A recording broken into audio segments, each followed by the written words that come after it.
All right.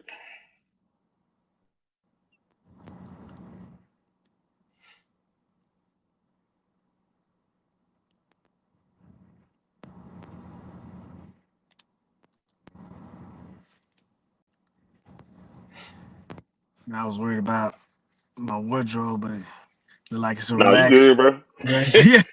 Nah, you good, bro. That's probably how they remember you, sporty anyway, bro. You Yeah, for good. sure, for sure. All right, so we live now, man. I'm just gonna start sharing it in some of the pages that I got, and we're gonna get Okay, kicked off here real soon. perfect.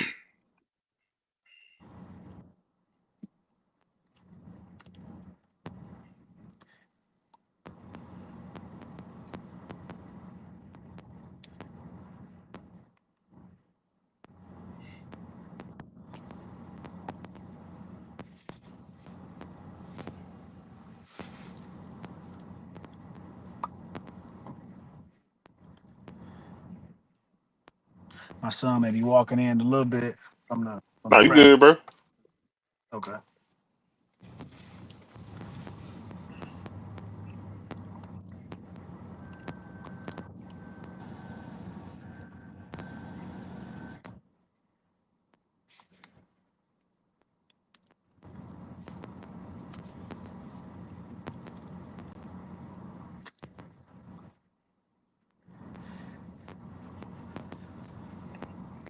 All right, we already starting to get a crowd, so Okay. uh, go ahead and start it, man. Man, special guest tonight, man. DJ Trill. Welcome to Cujo for Life, the podcast, man. Episode 5. And man, we already know this man don't need no introduction, man. True Cujo legend. You know what I'm saying? Kind of put Cujo back on the map in his time, man. And we welcome to Mr. Jeremy Toka Johnson. What's up, bro? What's going on, big dog? Appreciate the introduction. Yeah, man, I think let me see, 2008 is your junior year. And coming out of 2007, man, we kind of had a down year. Hmm. Shout out to Coach Rush, man, and his coaching, staff from that time frame, man. But man, let's kind of get into your varsity football career, man. Or if you want to start before that, man, I'm pretty sure middle school, Pop Warner, or whatever else before high school played a factor, man. But just kind of jump in where you want to, man, and just kind of give us some background, your early football playing years that led up to John Tyler. Yeah, man. So actually, I started out playing baseball first. Like I was a baseball kid, and I didn't start Okay. playing football until a little bit later. Hmm. So I used to go out there with my brother and then watch them play, and I was begging my dad to put me in football, but he wanted me to stick with baseball at the beginning.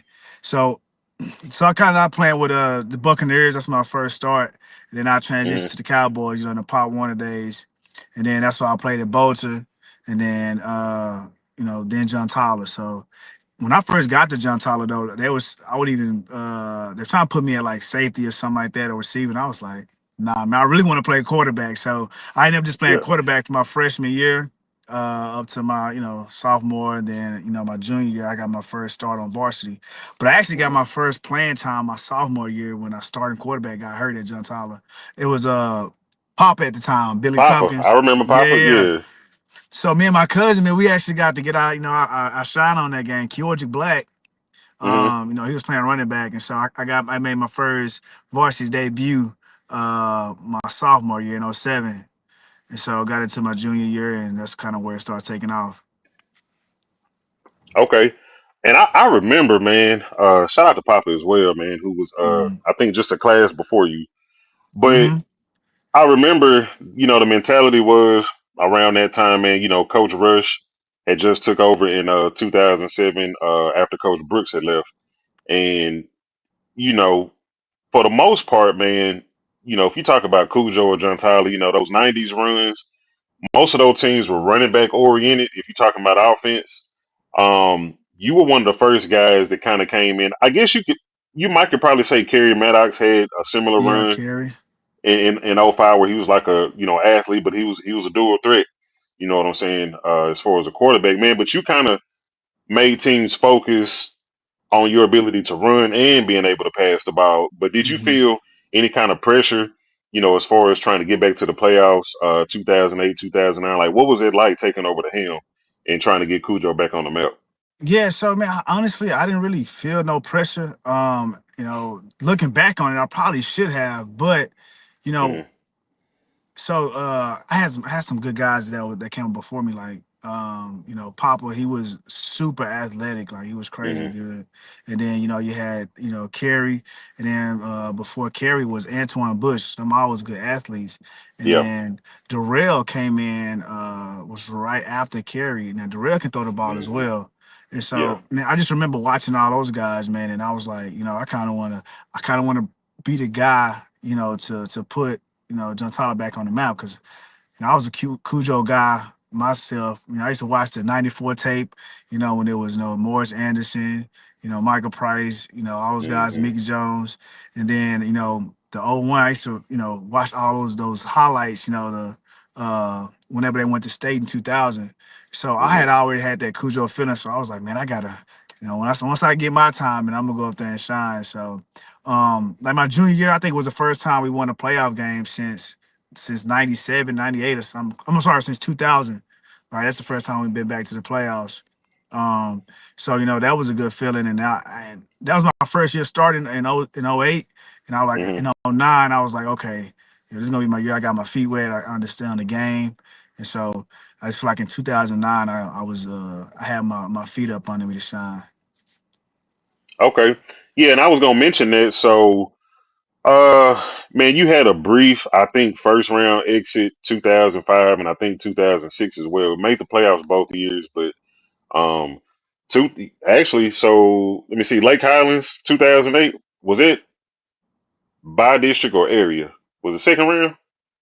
So yeah, we lost in the second round to Lake Highlands. Yeah, my junior Okay. year. Yeah. Uh, Okay. So yeah, your junior year was the first time we won a playoff game since 2000, and we all remember going on that magical ride in 2000, yes, going to the state game, Lake and then you games. followed Yes. that up 2010 or 2009, which was the first run we went on since Hmm. 2000 as well. And man, you had a guy, or you talk about Keordrick, and you had another guy named Chancellor, Earl Chancellor as well. Yes. Um, Earl. and then man, you had a guy out wide, Mr. Ricky Collins, man. 100%. Um, hundred we all knew if percent. you seen Ricky streaking down the field, you knew what time it was, man. Talk about your, chemistry with him. Playing at John Tyler at the time, and what it Yeah. was like, to just really have somebody that you could lean on. Yeah. So crazy story. I don't think everybody even remember. Ricky Hmm. actually played JV our junior year. JV quarterback, yeah, Yeah, it was yeah, JV quarterback. So he he was did. killing that JV quarterback. Hmm. And I seen going to our senior year, we ought to make this joke. Our summer of our senior year, going to our senior year, Ricky woke up one day and was big, fast, and strong than everybody. It was like overnight.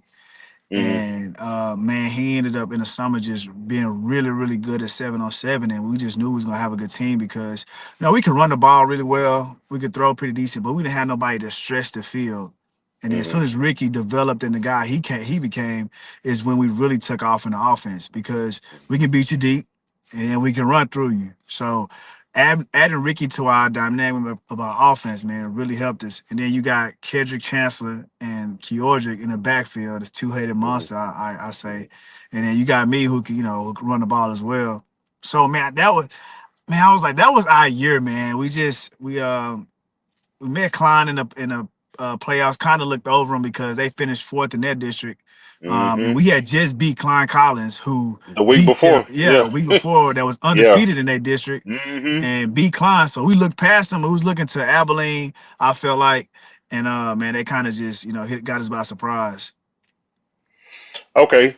Yeah, man, I remember those games vividly. I didn't get to make the Klein High game, but I was at the Klein Collins game. And I kind of had the same mindset. I'm like, well, man, if we beat the district winner, not to say that Klein High was a pushover, but they still in the playoffs for a reason. Yeah, yeah, yeah, Um, and I guess it just didn't go our way that game. But I mean, to be able to go on that run, man, bringing out those Cujo jerseys. But I kind of want to rewind. just a little bit. So I'm trying to remember, man. 2008. Did y'all beat Lee? Nah, we did, man. We Okay, didn't because beat Lee. Owens is still there at that time. Yeah. He Um, was. and then now I do remember this one, man. And we just gonna talk about it briefly. I don't want to bring back no nightmares, but 2009, I know we were state ranked, and Lee was good too, man. And they had a running back named is like Day Brown. Day Brown, yeah, Hey, yeah. man, took that opening kickoff to the house, man, and I swear, man, the air just left the stadium. And so yeah, so just talk actually, about that, man. Day was cold, been cold ever since we was little. But it Yeah, was actually a freshman named LaQuintus that ran a kickoff LaQuintus return back. Wallace. Okay, Wallace, Yeah, Wallace. yeah. Okay. Yeah, the Quintus ran the kickoff return back and like knocked us in the mouth first play of the game. And yeah, you're right, Yeah, took the air out of us. Cause man, we was ranked, state ranked. I think it was like number 2 in the state, crazy, yeah, something like it that. was up there. Hmm. Yeah, and Lee was unranked, had lost a few games, but we already knew Lee was gonna play it, gonna give us their best. But we Yeah, still thought we was gonna win the game. We just, man, it's just something about playing league. We couldn't get over the hump, man. And yeah. Throw because the records out, throw the they had stats out. played, yeah, they had played Lufkin and I think Longview Hmm. that year, and then we had Hmm. beat Longview in the scrimmage and we beat Lufkin uh Hmm. in that during that season, and we was like, okay, we're gonna get beat league because we already beat these teams, and we just I don't know, man, we just couldn't get over that hump with league. Yeah. So, and what was crazy, and a lot of people may not remember this, man. We were in a district with DeSoto at the time. Yeah, Um, and I want to say they kind of tried to do the three-way split where we lost to Lee, but we beat DeSoto, but and Lee DeSoto lost beat to Lee. Soto. Yeah, Yeah, so I I don't know how they ended up doing that. I don't know if it was like a three-way district split, yeah, man. But that game against DeSoto, man, if you remember anything from that game, because I know they had high hopes and as far as the playoffs and everything, man. And I think a lot of people were shocked that we beat that yeah. DeSoto team. No, so yeah, that was a great game. So I think they were undefeated, and then Hmm. and we lost one game that year to Lee. So, Hmm. but yeah, man, that was a knockout game. So they tried to play us like how Lee played us. Hmm. As far as defense wise, they wouldn't let me run on them. I was like, man, come on.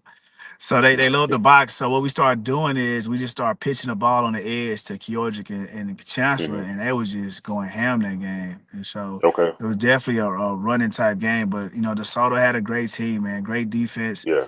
They even had a guy named Zachary Orr, who was a middle linebacker, who Hmm. played for the Ravens, who's actually now the defensive coordinator for the Ravens. So Okay. yeah, he was a middle linebacker when I was playing that year. So a real good Okay. guy. Yeah. So basically, their game plan was to. I mean, because by this time of the year, man, you already had your junior year. By the time you're a senior, man, they pretty much know the offense starts and stops, with you. So I'm pretty sure they were trying to take you out of the game for sure. Yeah. So yeah, so Okay. man, but so we didn't. I'll be honest, we didn't do. Just not throwing anybody on the bus. We didn't do a very good job game planning against Lee. They Hmm. came out a different look, like a different front, Hmm. and we never adjusted. But we Okay. adjusted going to the Soto because they tried to play us like Lee played us, and so we Hmm. was able. I think that's what gave us the edge that game. Okay. No, that's something to note, man. Those in-game adjustments, or I guess what you watching in film, or what you practicing for, and then they come out with something completely different on game day. Absolutely. And we Okay. did that. And they adjusted, and we just never adjusted. Okay. Um, Man, what would you say to some of the kids now, whether at, Tyler High or any kid that's coming up and uh, football is something that they want to do collegiately. What kind of mentality, work ethic, determination, like talk about all those things that just combine into one, man, because we talk a lot about the alumni and how we just, I don't know, man, it's just like y'all had this certain amount of grit or dog in you, but what would be a message to some of the kids that's trying to get to that level now? Man, so we had we had a group of individual guys, man, that you know they might not have gelled as much as I wanted us to back in my time, but we worked our butts out, man. Like we never nobody missed a summer camp. Nobody missed, during 7-on-7. Nobody missed practices. Like I keep putting it, no, none of us missed. And like we went overtime, we worked overtime, and I can say, man, we just really tried to outwork people. We all and like I know back in the day, all athletes, all skill players had to run track. Hmm. And so, we were like constantly working on our speed, trying to get faster, trying to improve. And I know me myself, man, I try to be the last one, the first one in the field, last one off, because I mean I'm the quarterback, so Hmm. everybody's gonna look to see what am I doing. Um, so that's the mentality I had was, hey, I have to lead by example rather than just vocal, all right? Because I couldn't, my junior year, I couldn't be a vocal guy because I haven't really done nothing yet. So I had to Hmm. lead by my actions. I had to be the first one in wind sprints. I had to be the first one and lifting weights. So not that I was just a weight room junkie and nothing like that, but I had to be the one putting in the most effort, right? Because Hmm. I'm the leader of the squad. And so I think that's something that even in like I'm in business now. I just think a lot of generation lack that initiative to outwork somebody else, Okay. right? So I guess they call that dog in you. So we try to have that Yeah. dog. Yeah. Yeah. I mean, man, we saw it. Man, we saw you take over. Let's see, was it 2010? No, that might have been 2011. I'm sorry, versus Highland Park. But man, we seen you take over games with your feet, your arm, and it was kind of just a mentality like, hey, man, I'm gonna put the team on my shoulders, and we just gonna go get a dub. And I know that 2010 or 2000 season, 2009 season didn't end quite the way you wanted it to. But man, we remember that as a magical run, and that started the next era of Cujo because you look at 2010, man, they just kind of piggybacked off of that. 4 rounds deep, 2011, 2012 with Greg Ward, both 5 rounds deep. So man, that 2009 team kind of set up the future for the next generation of Cujo. Yeah, and I mean, shout out to the class of 2010. You know what I'm saying? I feel like we did put them back on the map. Yeah, But and going back to what you said, take over the game. My teammates gave me the confidence to say, hey man, when, we know whenever we need you, just do whatever we got to do to get us to win. Like my guy Ashton Dorsey, man, played D line, man. He was man, was a yeah, monster. a monster. He never going to Yeah, Texas. I know we always used to talk, and he'd be like, "Hey, man, take over the game, baby. We need you. You go score. We yeah. gonna hold it down. We got you on D." So, and we had some good players, man. My cousin Joe Bayon played outside linebacker that year. I remember that. Yeah. Yeah, Shout out to Fred Green yeah. too, man. Coach Fred Green. Oh man, my center, my Yeah, main your guy. center. Yes, Mm-hmm. yes. Hey, Anchoring that that was old man. line. Yeah, we grew up together, man. So like I was over his house almost every day, growing up. So that's all we talked about was football. Mm. If you'd have seen Fred when he was younger, he was always carrying the football around, and Okay. I think he said his son doing the same thing. So we live and breathe Cujo. Okay. Um, when did you start to finally get the interest from the colleges? And if you can give me the list of colleges, we know SMU is where you went, but what other colleges just, started coming after you and saying, hey, we want you to come play with us? Yeah, so SMU was my first offer. So that was after my junior year. And Hmm. so, man, back then, we didn't really have, huddle to send out Hmm. film or nothing like that. They had So to come watch it at the game. yeah, yeah. So crazy story on how I think I got my offer. So it was another quarterback named Jeremey Johnson in Silsbee, Texas, Hmm. and he was a big time quarterback. So I went to this like this clinic where you can hand out your DVDs to the coaches at the camps. So I Hmm. went and I created my own little highlight tape because coaches weren't really doing it back then. They weren't really creating it for you. So I just Hmm. created my own and I started to I handed it out to the coaches or whatever. And I think they thought I was the other Jeremy Johnson. So they popped in my film.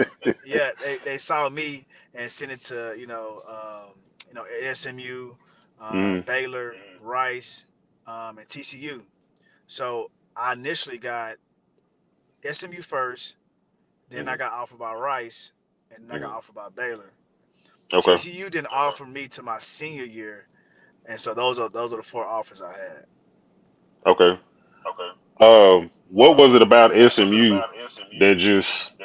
I mean, was it them being a little bit more local, or I mean, just what just blew everybody else out? That stood out about SMU that made you pick them. Well, SMU, I feel like they wanted me more. Hmm. So my parents they didn't even want me to go to SMU, even though it was closer. They wanted me to go to either TCU or Rice. But Hmm. SMU wanted me more. I felt like they always Hmm. called. They came to the games. They came to visit. They came to visit my house. And so it's like a dating game. So like who want me more? So in SMU they kept applying pressure and really wanted me to come down there and play. So that's why I chose them. Okay, and I know, man, we got some more Cujo alumni. Nico Hernandez, SMU. Yep. Derek Yep. McFall. Big shout out to him, man. SMU. Oh yeah. And SMU I got know Trey Harrison. SMU is on his watch list. Uh, hmm Most likely Kadarius McMillan, another four-star running back for us, man. SMU is on his list probably as well. So we're starting to see SMU start focusing more on these DFW East Texas kids, and that NIL is a deal now. So Yeah, it's like yeah, as long yeah. as you're bringing the bag, we could talk. So Yeah. I think SMU, man, probably is a good program to where Texas, Bama, Georgia, Ohio State, yeah, man, but they got some kids that's there, just as good, if not better. Not saying that kids don't want to put in the work, but at SMU, man, you could go up there and put in the work, probably be the man within a year or so. But we know that came with a grind, dedication, hard Yeah. work. You played with some NFL guys too that eventually went to the NFL at Yep. SMU, A right? lot of them. Yeah, yeah, a lot Okay, of guys. Now I don't know if you remember this, but coming out of high school, me and Ricky both signed at SMU together. I remember. Yeah. Yeah, and he ended up having to go the JUCO route first.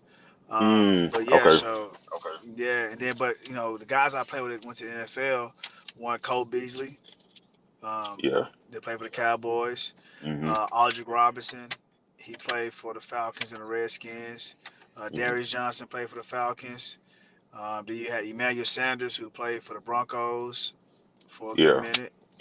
Um, Cortland Sutton is there now, but I was already gone when he got there. But he played for the Hmm. Broncos as well. He a big time guy. Zach Line, Kelvin Beachum, all those guys I Hmm. got to play with was in the NFL for a minute. Okay. Yeah. Um, did they ever talk about maybe you getting a shot at quarterback, or did you just kind of adjust to playing receiver, or what was that like transitioning to receiver? So that was a tough transition, man. I still don't feel like I got to fully develop a receiver because I never played it before until I got to Hmm. college. But Hmm. so SMU they had a little package for me in the beginning of my freshman year. I think they were just doing that to keep me happy, Hmm. uh, because the system that we was running was just pocket presence. We threw the ball every play, so I didn't fit the scheme. Hmm. So I knew I was going out there to play receiver. Hmm. Rice actually recruited me to play full time quarterback, Hmm. but I didn't like them when I went to the visit. So, but Okay. there was a little bit of talks. So, but I never got to just I play. I did it in practice, but I never got to get in the game and play quarterback. Okay. Um, let's see what else. So while you're there at SMU, did you ever prepare like for the NFL? Like, hey, the NFL, you know, likely wanted to be your next destination. Like, what was it like preparing for the NFL, or just getting the mindset of leaving SMU, for your next step in your career? Yeah. So man, I think it really hit me my senior year at SMU because man, I wasn't a big guy. I wasn't blazing fast. I had pretty good hands. I was quick. And I was just, I was a dog. So I thought I had to really try to stand out. And so, man, at my senior years when I really turned it on to try to, make the league. I was at, top three in the nation in receptions, top 10 in receiving yards. So I really got serious my senior year because I wanted to make that push to the league. I got a shot with the Patriots where I got on now and the Bengals. but that was brief time. But I got to suit up, play some games, so sign Yeah. contracts. So I was, I got my little time and my little shot. So I be telling my son, yeah, man, I got my shot, man. Yeah, man. Shout out to JJ, man. I've been fortunate to hang Yeah, out with him a couple times, man. And do you see yeah. any Go tendencies in ahead. him, from how you were at that age, man? Because he's quite an athlete too, baseball, basketball, and football. Yeah, so he same way, man. He more of a baseball kid right now, but I saw first year put him in football, letting him play Hmm. tackle a little bit. So he adjusted a little bit. He got some room for improvement, man, from what I seen. But Hmm. I know it's his first year, man, so I'm giving him a little grace on the football part. But he definitely is naturally just athletic, and so we're gonna see how he do in the future, man. Okay, and man, also, man, shout out to your brother Chris. He Yeah, said big Jerome bro. was quite the athlete in Mineola, man, at quarterback. So did you get a lot of those traits from him, or did you? You probably don't remember too much, but I hear he was the man in Mineola. That what they say, man. They say he was that guy. So Yeah. I get out there with him. We throw sometimes. I could tell he had a little something. But yeah. So my dad played quarterback in Mineola. He played Hmm. baseball in college though. So he Hmm. was he was an athlete himself. But yeah, man. He tell me about them days. He said, man, I wish you could see my film. How bad I was. Like, man, we gonna we gonna see. But I guess I got Yeah. it from somewhere though. Yeah, for sure, for sure. Well, man, I think where high school football is now, where kids can transfer to a program, just because they're not winning.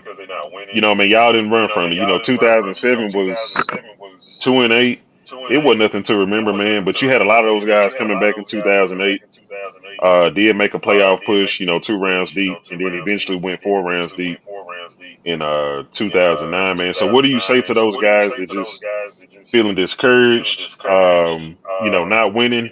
Is it about standing in there and coming back stronger, better next year, or what was that like, man? Because y'all wasn't really guaranteed to win anything. Yeah. So man, I guess I'm not a big fan of the transfer, Hmm. but I know people have done it and become successful. I think about guys like Jalen Hurts who transferred. Hmm. He just won a Super Bowl this year, so I Hmm. get it. Certain situations, but man, I'm a firm believer of overcoming adversity, man. I know Coach Rush, man, he preached on that big, just He learning how to talked big overcome about that. adversity. Hmm. Yeah, so that's always stuck with me, man, because man, it's been time, when I was at SMU, like I didn't start to my junior year. I sat behind Cole Beasley for 2 years. And Hmm. yeah, I was upset, but then I had to realize like, hey man, I can learn from this guy. It's some things I can learn from this this period I'm going through right now. So I think a lot of times that when kids are not getting what they want to do, they see it as losses, and you can just chalk that up as a learning opportunity or a way to Hmm. get better. So I'm a huge believer in overcoming adversity, but I know everybody, they into this transfer portal and leaving if I ain't playing well. I'm not a big fan of that, but I know it works out in certain situations. But I don't know, man. Just find a way. That's my thing is, man. Find a way. If you're good enough, I don't think any coach is gonna want to not play you if you can Hmm. help them win. That's how Right. I look at it. If I'm not playing because I gotta be 10 times better than that guy. It's gotta be no doubt that I'm better than that guy Hmm. when I Okay. play. That's Yeah, how I look at I'm it. pretty much the same way, man. I'm not really a fan of the transfer because it's easy to transfer to a team that's already loaded. Um, Yeah, but to me, I feel like you never find out how good you are if you run every time you face some adversity. absolutely, absolutely. And I think it's just better to stay in your ground, man. Build a foundation with your teammates. Be that leader if you can. And man, just come back stronger, man. We see it in professional sports. We saw it with Jordan. When Jordan, he yep. came back from baseball, man, got lost to the Magic, came back next year, swept them. So you talk about overcoming adversity, man. I mean, that's every level. Pop Warner, middle school, high school, college, professional, man. I think the mindset is now. to run and just join with somebody instead of building your own legacy, man. So I'm glad you kind of spoke on that. Mhm. And before we get out of here, man, you got a group of guys over at Tyler High now who are itching to get into the playoffs. But what's a message that you would leave with those guys? They haven't been to the playoffs since 2021. If there's anything that you could leave with them, um, as far as doing all they can this year to finally break that curse or that negativity, man, what would you relate to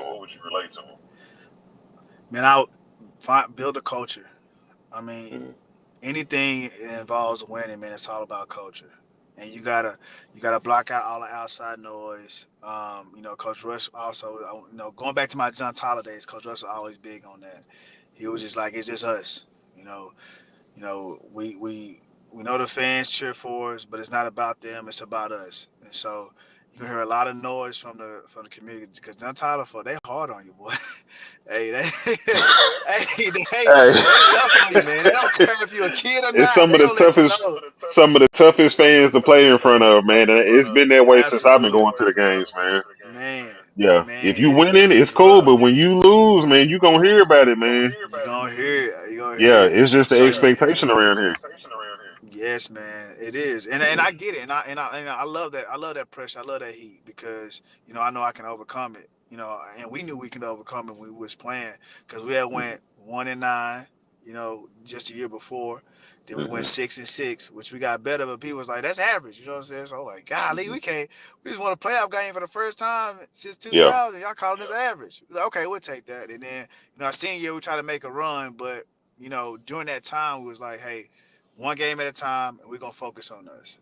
We're gonna build a culture, and we're gonna change the program around, but we can't let outside noise seep in. And so that's kind of what I would say, man. Just focus on the locker room itself, play for one another. Don't make it about one individual, and they can do something. okay. Well, man, we know you're a family man now. Tell us just what you're doing right now, man, and we'll let you go. I know you been doing the insurance deal here lately, man, but like I said, I know you're a family man. Got a lovely Mhm. wife at home, and just kind of tell us what you're doing nowadays. Yeah, man. So nowadays, man, I'm just building a business. I was coaching at John Tyler for a while, Hmm but I wanted to focus on my family. I love my wife and my kids. So, man, me and my wife, we own we're up to like 10 insurance agencies across East Texas and Dallas. We got agencies in Man, Dallas, and so we congratulations. spend a lot of time doing that. And I just left football practice with my young boy JJ Junior. Yeah. Okay. So yeah, so that's what I'm doing now, man. Just building a legacy for my family and stuff like that. Okay. Well, man, I can't tell you how much it meant to have you on here, man. And I don't know if you saw the post in the Cujo page, man, but you still getting a lot of love around here, man. So, and Toka Man, it's Johnson good to still carry a see, lot of man. weight, Still getting man. love, Yeah. man. Hey, man, Yeah, and hey, man, I appreciate y'all for having me come on, man. I'm honored. I'm an old head now, and it still feel good to know that people still show me love, stuff like that. yeah, for sure, man. Hopefully we can get you back on sometime down in the future, man, and get you to chop it up with us, man. Hopefully we playoff bound this year, and man, we're just gonna let the season unfold the way it needs to. Sounds good, man. Sounds good. Well, man, hope them boys turn it around this year. We was able to, so I hope them boys can make a run for it as well. For sure. Yeah, I'll relay the message, man, for sure. I got you, man. I appreciate you for having me, big dog. Yes, sir. Take it easy, bro. All right. Yep. Man, DJ Trill exclusive, man. Shout out to my co-host, man, in his absence tonight, Jeremy Meredith. And shout out to Chris Spencer, man, who kind of set that interview up with me and his brother Jeremy Johnson, man. So man, you heard it here first, man, what it was like for him to overcome adversity, basically, and during his playing days at John Tyler, not having a so great sophomore year, 1-9 in 2007, 6-6 in 2008. Did make the playoffs, lost in the second round to a pretty good Lake Highlands team, and then come back and beat Lake Highlands in 2009 and went all the way to the state quarterfinals. So and like I said, man, that one team 2009, man, they kind of put Cujo back on the map because we hadn't really done a whole lot since 2000, man, which was the last deep run that we made. So yeah, man, another shout out to Jeremy Johnson for tuning in with us tonight, man. Just a couple more announcements before I get off. Tomorrow, 6 p.m. at Rose Stadium. Our Tyler High freshmen are taking the field, and it's just a scrimmage. This is just a scrimmage. They will scrimmage Tyler Legacy tomorrow at 6 p.m. At Rose Stadium. So you can come out and see the freshmen if you have a student athlete or a nephew, cousin, whatever it is, classmate. Man, come out and support those guys tomorrow versus Tyler Legacy at Rose Stadium at 6 p.m. And like I said, this is just a scrimmage. I want to say this is just like a little tune-up scrimmage before we scrimmage Terrell next week, next Thursday. We will have our freshman JV possibly. um, and then our varsity next Thursday at Rose Stadium as well. And then Saturday morning from 10 a.m. to 12 p.m. We'll have the varsity in full pads. Yes, we will have the varsity in full pads practicing from 10 a.m. to 12 p.m. And any more updates that I get on my end, I'll try to bring them to y'all as quick as I can. We will be live again this coming Monday. And I was at practice today, man, seeing a lot of good things. I definitely think our defense is trending in the right direction. I think our offense is definitely uh, where they need to be. Of course, I think with the firepower that we have on offense, that shouldn't be a problem. But I think that defense is definitely taking steps in the right direction, man. Coach Lewis, our defensive coordinator, and Coach Brown, secondary coach, Coach Woods, another secondary coach, and shout out to Coach Elder on the D line and Coach Choice with the linebackers, man. So I think this year, man, we see some things that can finally put us over the hump. And week by week, man, we'll take this thing and try to keep pushing forward. So, man, that's really all I got for tonight, man. We just wanted to get some Cujo alumni, and I got some people down the line, man. We'll have Nico Hernandez coming in and sitting down with us real soon, which he was on that '94 state championship team. So that's a slightly different era of Cujo, the first generation of Cujo, man, who actually went and won it all, man. So we'll be looking to talk to him real soon. And man, if y'all ain't got nothing for me, man, I'm about to hop off of here and enjoy the rest of my Thursday night, man. But if I don't hear nothing else from y'all, and if you don't hear from me, man, y'all stay blessed, and I'll see y'all Monday night, 8 o'clock p.m. Podcast Cujo for life. We out this thing, man. Yo.